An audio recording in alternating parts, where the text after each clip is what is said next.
Do you ever contemplate the nature of authority? I don't think most people do.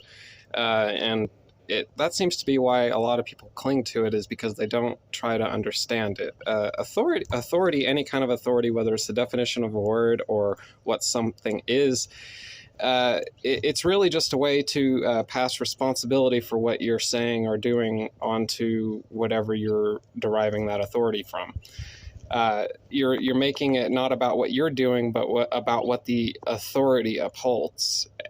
But in that instance, you are upholding the authority, and that is because freedom is actually very scary. If you're actually responsible for the things you do, that means something about you when something happens, and that's a thought that a lot of people can't accept, and that makes them want to be a willing slave.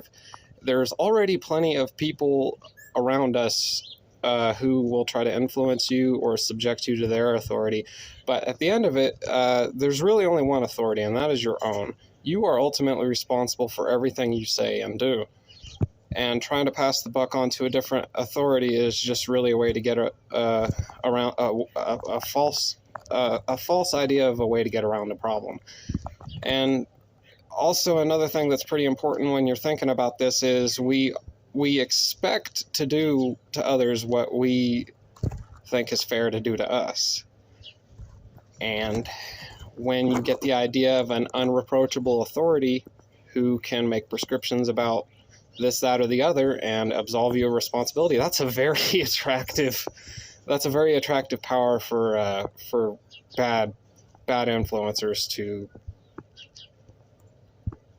make you a willing slave.